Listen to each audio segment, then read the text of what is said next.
Qual o significado da expressão que é um verso do Salmo 22, Deus habita em meio aos louvores de Israel? Fica conosco até o final, pois nós iremos analisar esse verso e a interpretação costumeira que é dado a este verso.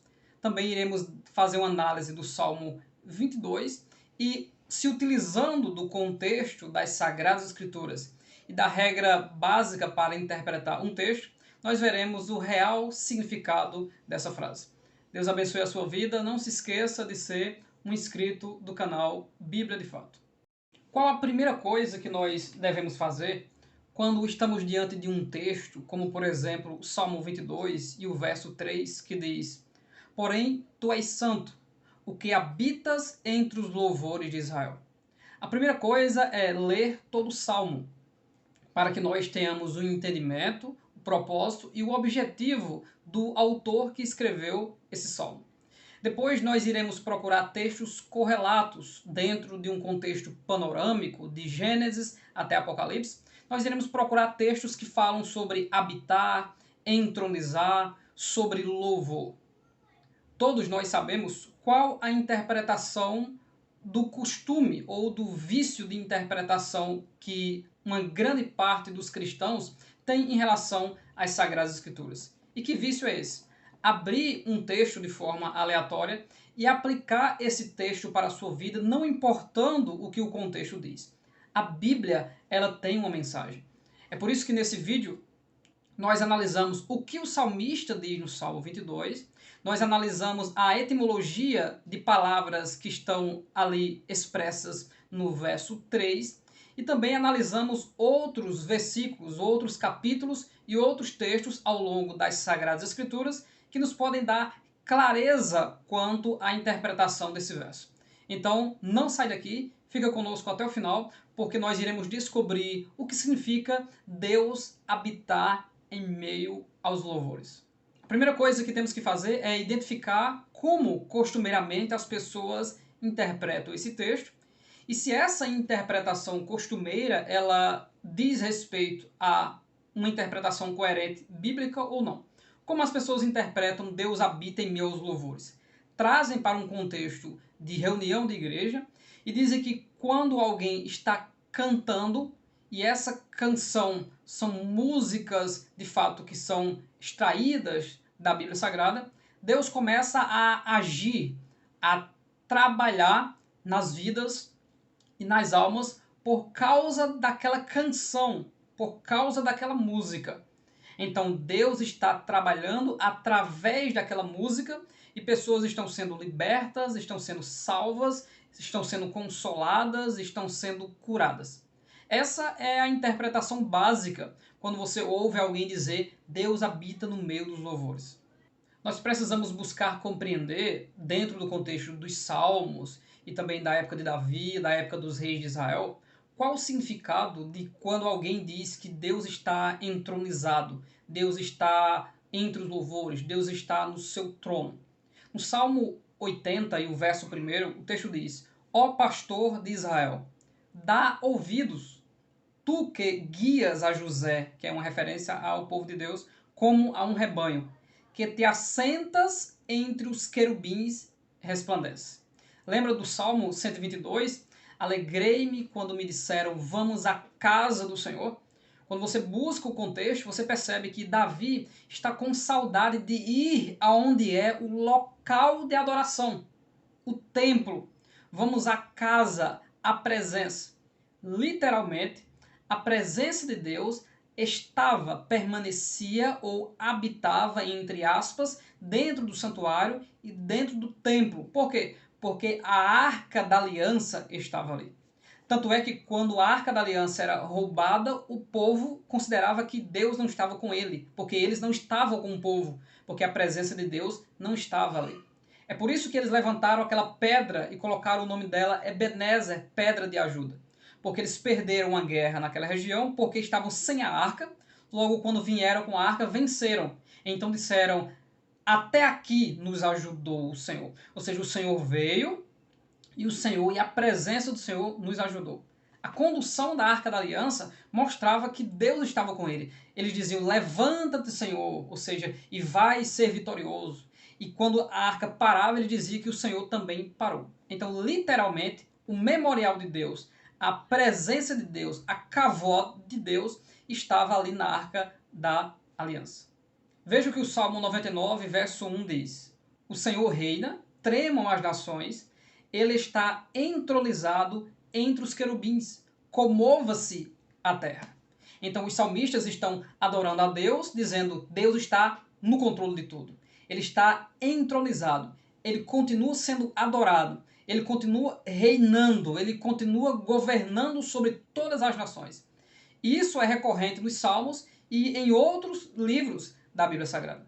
Antes de conferir algumas versões do Salmo 22, 3, veja o contexto anterior, ou seja, os versos 1 e 2. Ele diz, Deus meu, por que me desamparaste? Porque te alongas das palavras do meu bramido e não te auxilias. Todos sabem que esse salmo é um salmo messiânico e que alguns textos são aplicados ao sofrimento do nosso Senhor e Salvador Jesus Cristo. O verso 2 ele diz, Deus meu, eu clamo de dia e tu não me ouves, de noite e não tenho sossego. Quando você vai a todo o contexto, você vê que ele sofre angústias e perseguições de pessoas poderosas, mas dentro do contexto, ele sabe que Deus é santo, continua sendo adorado, e quando Deus o livrar dali, ele vai buscar a Deus e louvar ao Senhor dentro da congregação. E que congregação é essa? No verso 3, ele explica e diz, tu és santo, entronizado entre os louvores de Israel. Aí está a congregação.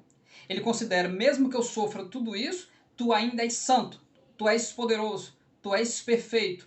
E essa perfeição de Deus, ele mostra ao longo do Salmo que quando o seu povo confiou no Senhor e buscou o Senhor, Deus o livrou de todas as angústias.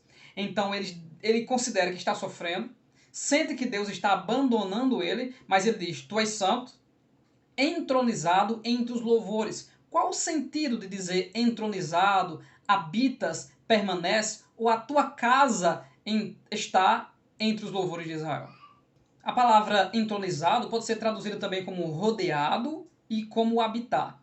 Vem da palavra hebraica yashab, ou yanshab, que significa habitar, permanecer, assentar, morar.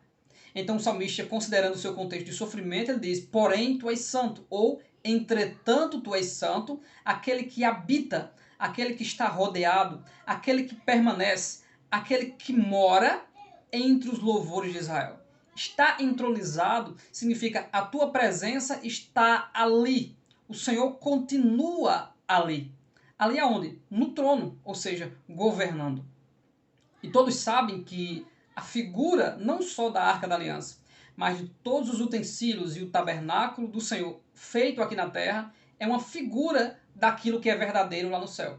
Então o salmista está dizendo, o Senhor reina. É isso que ele está dizendo. Então, aonde Deus está? Essa palavra habitante, né? Habitar ou habitante, significa basicamente a quem teu povo está louvando perpetuamente. A referência é ao povo continuamente está louvando a ele. Então ele permanece no contexto em que o povo louva a ele. Você vai compreendendo o sentido ao longo das versões que são propostas. Como por exemplo, estás rodeado pelos louvores de Israel. Está entronizado sobre os louvores de Israel. Isso significa o quê?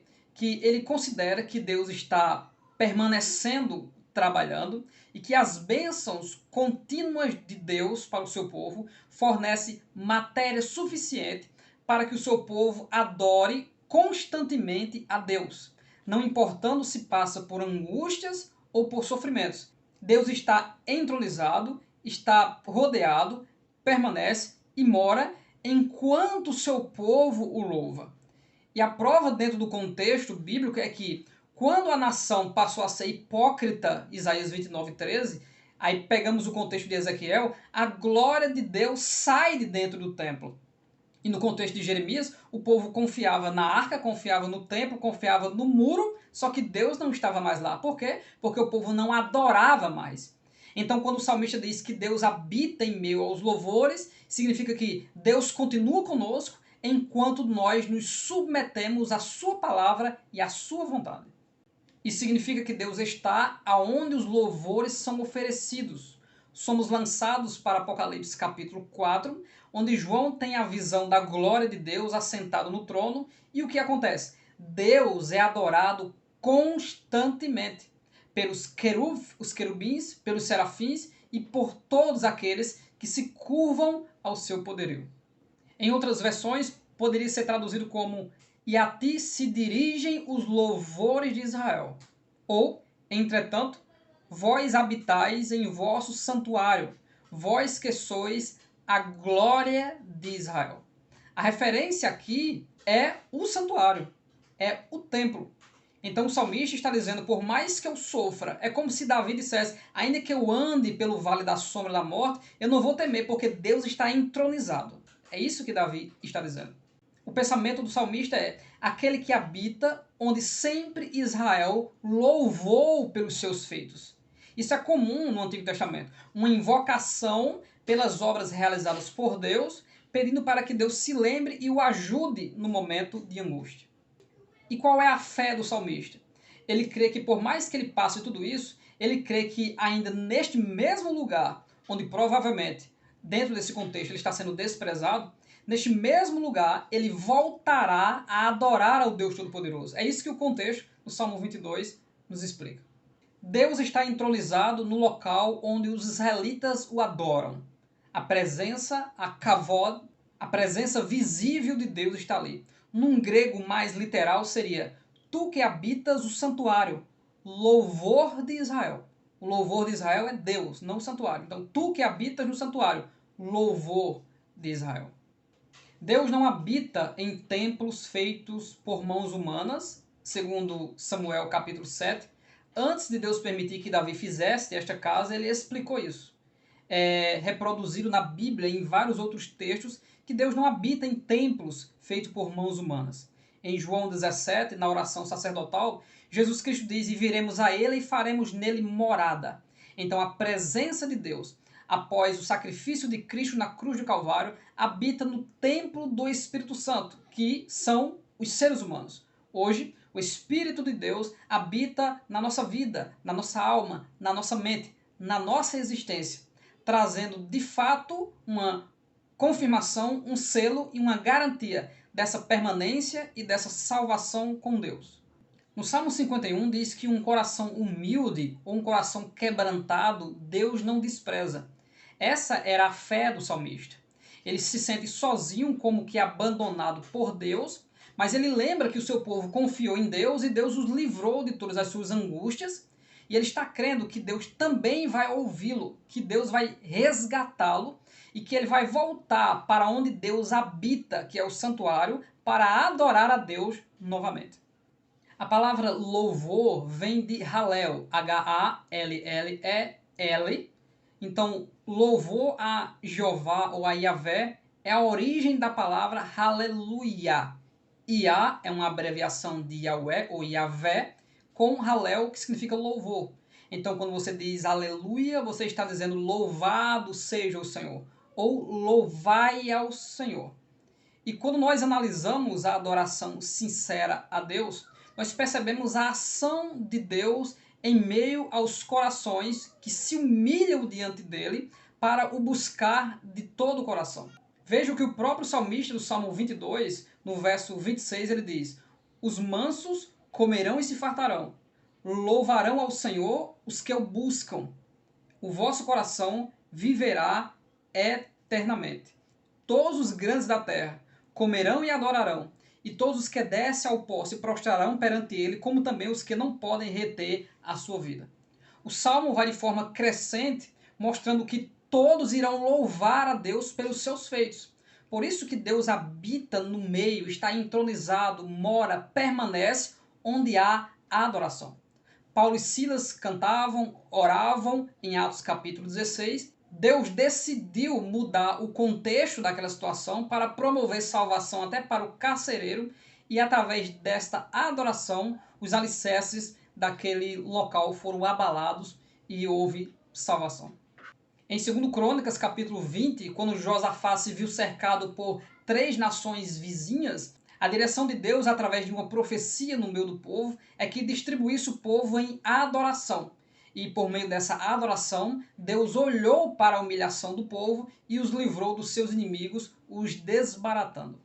Em 1 Reis, capítulo 8, após terminar a construção do santuário, do templo, Salomão faz uma das mais belas orações da Bíblia. De joelho, de frente ao templo, de frente às colunas Boaz e Jabim, ou aquele que estabelece ou que permanece, ele ora a Deus uma bela oração. E Deus responde de forma sobrenatural, e a glória de Deus enche aquele santuário, confirmando o propósito do santuário, que é orar naquele lugar para Deus ouvir as orações que são ditas naquele lugar. O jovem Davi, enquanto ainda pastor, foi contratado como músico para tentar acalmar o estresse de Saul, que era atormentado por espíritos.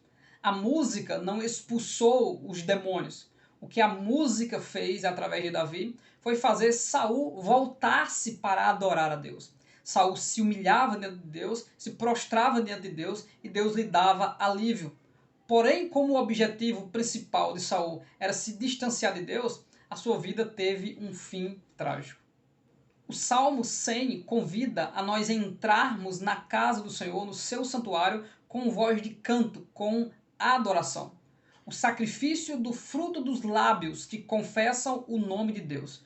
Proferir palavras de exaltação àquele que está entronizado.